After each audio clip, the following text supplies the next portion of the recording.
presentation. Good evening, everybody. Can you hear me? I've been working here for 26 years. It's the first time that we ever said the doors were going to be open at 6:30. We opened them at 6 and there was people here waiting before 6 to get in. So thank you. Welcome everybody for us all.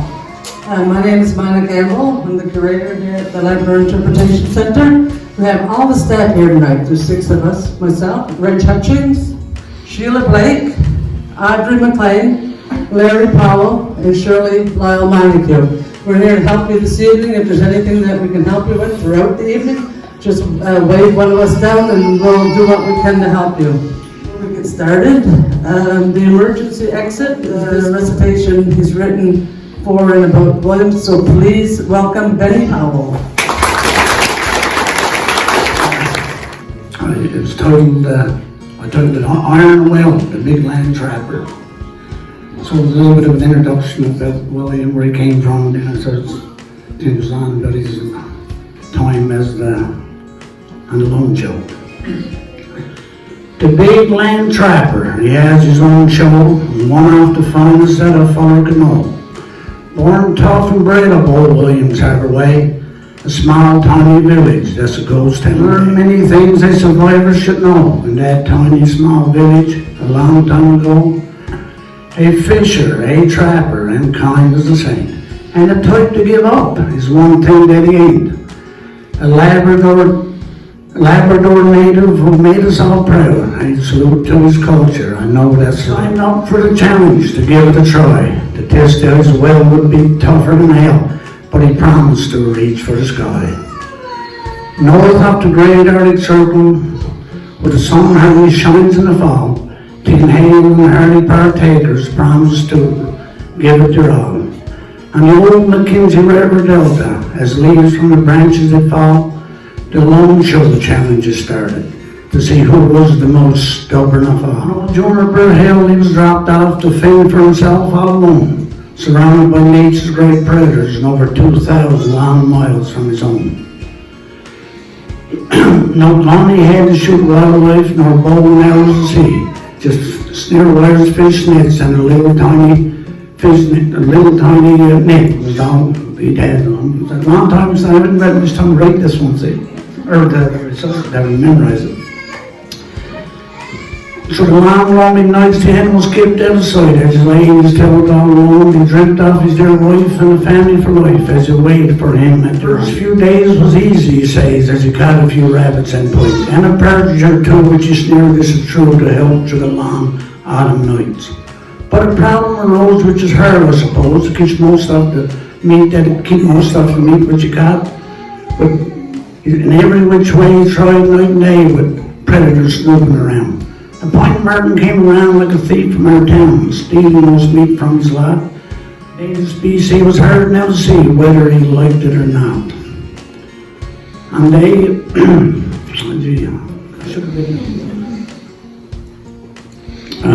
whether he liked it or not.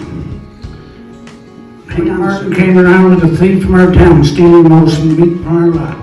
That his dangerous BC was hard now to see whether he liked it or not. On day 35, still strong and alive, but 40 pounds less was his kiss. So determined and bold to endure the cold and the long autumn nights still ahead.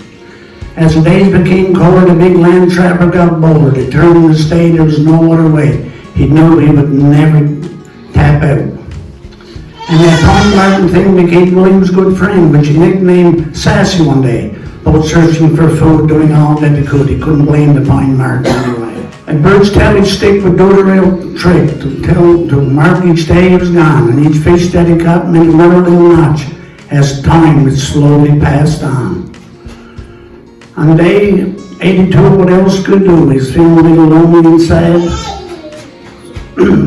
Someone else is still around, he thought with a frown, as he lay in his tail all alone. On day 84, he heard a faint roar. A chopper appeared in the light. A nice ways away he landed that day, and the medical team walked in the sight. Questions were asked, but each trip from the past about his health and many things more. Then a tap on his shoulder, he turned his head over, and his wife said, "You won't or you won't." The love of his life, his darling dear wife, like an angel, she shone in the snow. And the glow from that day will never fade away in the land where the Gretchens still roam. North up the great Arctic Circle, where the tender wolves howl and the grizzly bears growl and northern lights dance in the night. And those great Gretchen clan that once lived up that land for thousands of years now I know, are proud now to say you respected our way. Congratulations, William Larkham, so bold.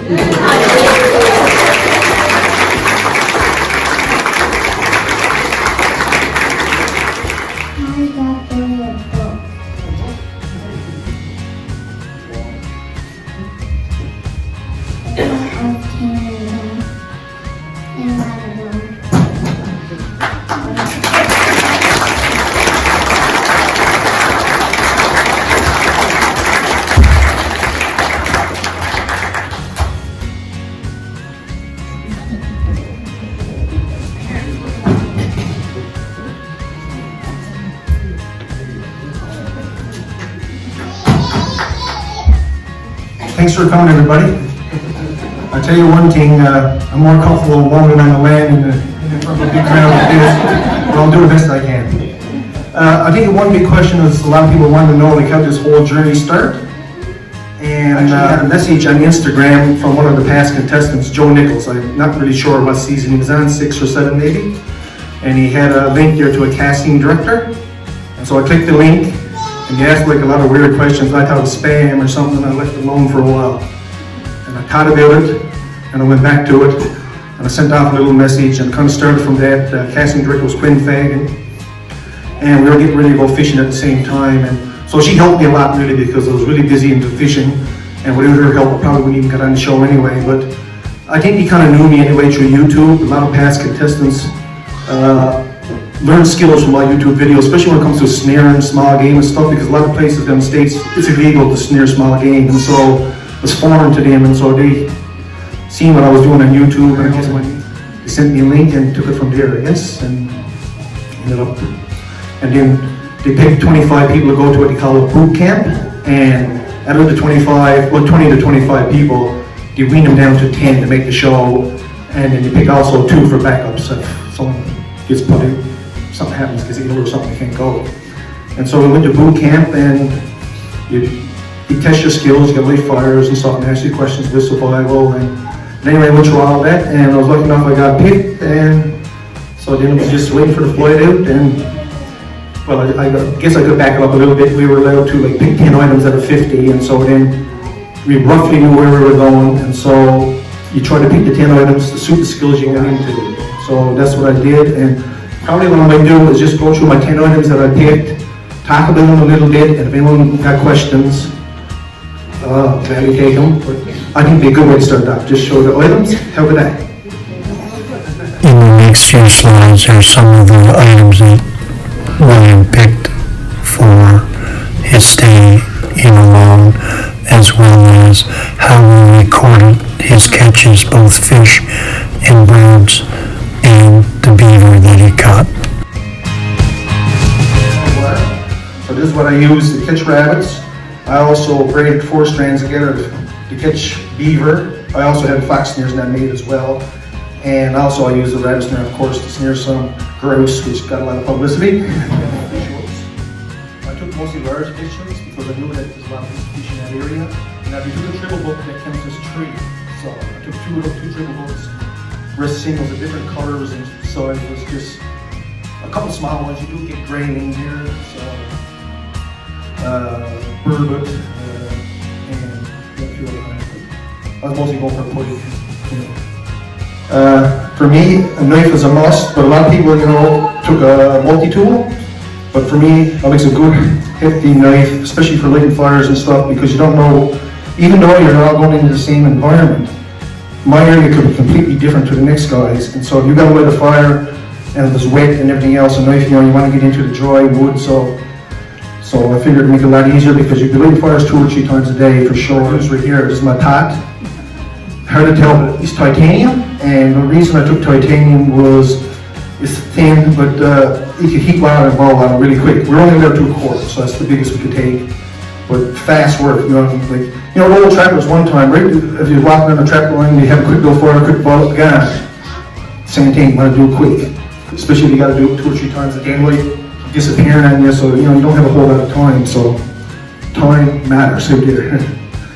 And also, I wouldn't take it in a cast iron. I used cast iron before in the winter time, and you boil something in it, larger than something cold, it'll crack it. So if you lose your paddle gear, you're done for, especially for water. You got to stay hydrated. We were allowed, I can't even remember exactly how much paracord now, but 80 feet maybe. But we were allowed 550 paracord, and 550 paracord military grade with 7 strands inside. And these 7 strands is very valuable to you. So I ended up using all the paracord. First you hollow all these 7 strands, and you use paracord like for building your shelter, had clothesline for joining the sleeping bag. Gamer strands I use, you'll see later that it got chewed up twice by beavers, and another time I got stuck with another ice and had to tear it up to get new. So you never showed none of that, but there's a lot of work that went into that net to keep them working. Net was an item. A lot of people went with a ball and made a net nuclear after with the inner strands of the paracord, but monofilament net far superior than what you would make it on the land, and I know as a fisherman the value of a good net. Here is the saw I took. Now the only thing, this is a 500 silky saw. These are super high quality Japanese steel. I tried for the 650. The 650 is a little longer than this one, but there was none available. It was sold out, so I went with the 500. Just that if you're doing it on the land for a long period of time, everyone knows you enjoy limbs and stuff under a spruce tree and stuff like that. Well, that little bit of extra reach just means you're going to get a few easier barrels. And it might seem simple, but it plays a big role when you're there 80 odd days, because all the easy, dry wood around you is getting used up, and it's getting darker, getting colder, so you want to make get your resources as energy efficient as possible. This is a big heavy axe. This is a German make. I only took the axe for one reason, because if I only had to take one item, I'd probably take an axe. But since we're at 10 items, the only reason I need an axe for was actually when it froze up to get a hole down through the ice. And the only reason I took a big heavy axe is I wanted to cut my hole. With a short axe, I probably would have to kneel down in the snow, and then you could get your legs wet and dampness and everything else. So I was able to line handle, I was able to cut my hole standing up. And it wouldn't seem like much, but cut a hole and you get damp, you go to a nice warm house. But we're going in these little small shelters day after day. You don't dry off very good, so you don't want to get wet. Dampness will put you at the game easy. Alright, that's my sleeping bag right here. That's a Polish make. I just looked for the warmest sleeping bag that I could find to get on time. There was a couple I looked at, but there was no way to get them. And we were lucky to get down actually. We got them just in time. And he's a down sleeping bag, really warm. He's graded as the world's warmest for his weight category. You can survive at minus 73 Celsius in that sleeping bag. Thank God it never get that cold in here, but yeah, no, 1, 2, 3, 4, 5. Gosh. 1, 2, 3, 4, 5, 6, 7, 8. No, that's 10. Yeah, no, the axe, saw, knife, ferro rod, snare wire, net, hooks, pot, paracord, sleeping bag. Yeah. So what you done, but yeah, I'll watch the show. Just to think if Sarah would have took a net instead of the ball. She got like 2 or 3 grouse with the ball. She had a net, she probably multiple fish, huge. She probably could have been right up there in contention, right? That's the difference could make, because to go in with a ball, for me, the only thing that I would get them was big game. And if you watch the history of the show, 3 or 4 big games took the history of the show. So I knew that the odds of getting the big games against you, but also there's a lot of fishing out there anyway, and it'll get my calories through that way. But you need the oil, and the fish got the oil, so I just knew there was another pack to it. And I actually don't have sugar in my coffee to this day, and that's a good thing. So Because when you do come off the land, they do put you on like a really healthy, strict diet to get your body. Because when you're on the land, your body goes into what called ketosis, because we're not eating no carbs, very little, mostly it's all protein. And to digest protein, your body got to have fat. So if you're not getting the fat from the land, off the animals, your body will strip the fat of your body to process the protein. But when you come back off, then you got to slowly reintroduce carbs, because then you're not feeding from your body, you're feeding from your stomach again. And if you eat too much too fast, it'll get you in trouble.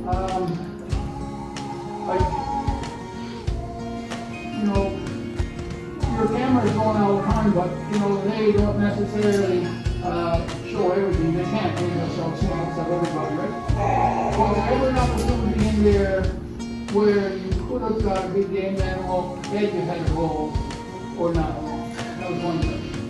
Okay, well, I'll just one at a time. No, but in my area, I seen like moose tracks, but they were crossing the creek, but they were traveling. They weren't holding up there. There was also a lot of black bear tracks. There was wolverine tracks, huge wolf tracks, and there was grizzly tracks as well, different sizes. And actually, you've seen that on the show, Oliver Pike.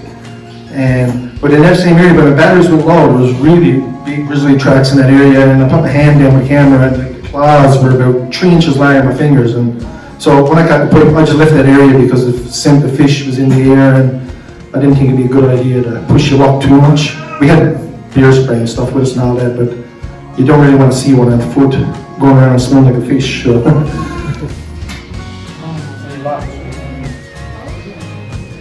Well, that's a good question too, because really this, same with the 650, you can get a one-liner, and this again is called the Towson, but the Towson is a two-hander for sure. So with the 500 and 650, that's one of the reasons why I don't, because you can't do it with one hand. The other big loud ones are definitely two-hander, so that's part of the Japanese speakers. You're still sharp right now after your trip? Did it hold the edge or? Well, our little boy on the Christmas tree was actually come back. Got two here just to talk about. Well, I'll just go with the other one first. This one, I was walking the line. That's Jesus, mushroom. When I picked it up, it was a rock. So I said, I'll keep that. But the other one, this one I found was a nice little smooth one, and this is one I just went and spit and make my way and lie back, because my shoulder was pretty small, and then I used this to shove my knife and axe, so I kept that one too. And it was actually hard to find a nice smooth rock sit. There was a lot of little jagged rocks. And so I've been going around looking all the time. I found one first a bit too big. I got rid of that one after I found this one. And so yeah, that's my sharpening stone there. We go through regular medical checks, but when you first go out there, because you're healthy, I think it's like roughly 20 days duration. Next one is 20 days, but after that, 10 days, every 10 days, every 10 days. Weather permitting or something, but... You still have contact with somebody like every 20 days? Very little. Yeah, but we got a yellow brick on us too. Where like in the morning, you get a message, everything okay. You hit okay. If you didn't respond, after a few minutes, they'll send another message. And if you don't respond, they'll send a chopper for you.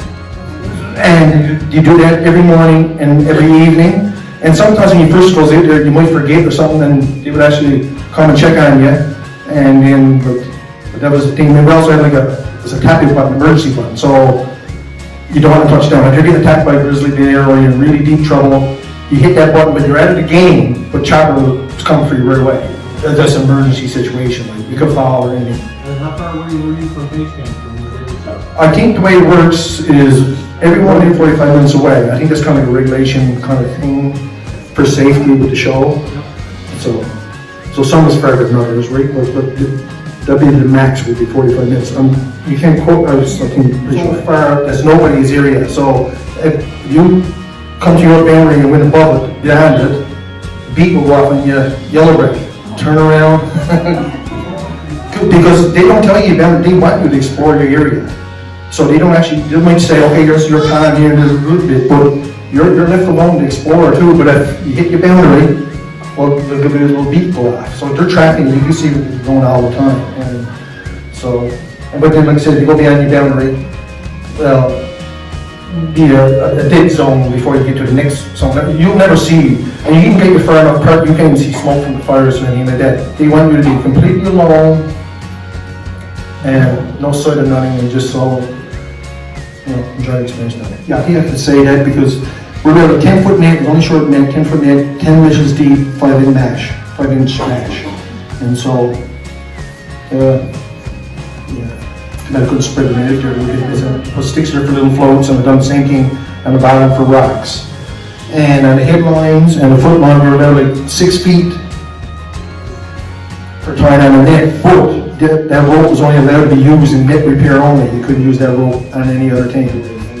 And see, I used paracord, even though I had mountain film on, I used paracord to mend up my net because it was really cold when it was tore up, and it was just easier to operate your fingers and stuff. Yeah, and see, like, there's like a piece missing here, fitted in, chewed off there, not done, this sort of beavers chewed them up, down here again. I film over 900 hours. I think like less than 0.5% of what you film actually ends up in the show. Because what you were saying, like, makes a lot of sense. No matter what you're doing, you set up a camera, you can do something 15, 20 times in a row and nothing happens, but the 21st time he goes down and the animal comes out, you slip there. So if your camera's is rolling all the time, you'll get the accidents or whatever, you'll catch everything. And lots of times we 3 cameras rolling at the same time. We had a big one with Mike and a couple of GoPros, and so you're getting different angles and stuff. And same thing like when I slipped on the ice, with the ice block. If I wouldn't film, would never got it. Same with the grouse coming in. The camera was probably rolling there for hours and hours and nothing at times. And all of a sudden, grouse are flying, and it was caught on camera just because you were rolling all the time. Going into the high Arctic. I say it helped quite a bit because when first got dropped off there, then you go down to the creek at first. The creek is really bad, like looking at 2 muck boots, and like it's almost like quicksand. You couldn't walk in the creek very much. You go into your knees, and like I wasn't liking that at all, really, because I broke wings here, but then the hard granite everywhere, hard whatever. And so after it was like a colder and it froze up, it was just like, let's get more homely. As winter was setting in, let's get more homely for me. It was just like a little piece of Labrador. I was thinking about snaring the partridges. That seemed to be something that none of the other contestants knew about. Only since the podcast come out, I believe in season 6, Callie Russell attempted it and never got one, so he never showed it. But no one didn't know anything but that since now that it worked, they showed it. And actually, I snared 16 grouse out there, so yeah.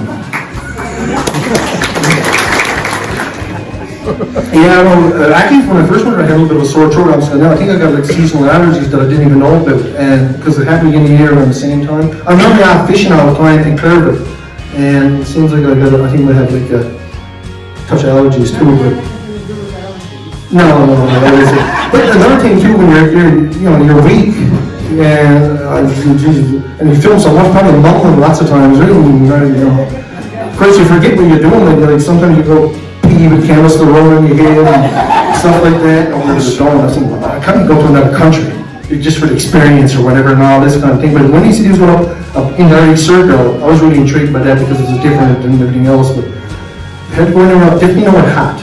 I would not. I could be the first tapper on something hot. I'm a cold kind of guy. But actually, I'll tell you, I'll back this up a little bit. I wouldn't mind going like further, just safe governors. But I caught too much fish, and so I had no other choice to make a smoker. And when I come back to my smoker, all the fish was gone, like 3 huge pike.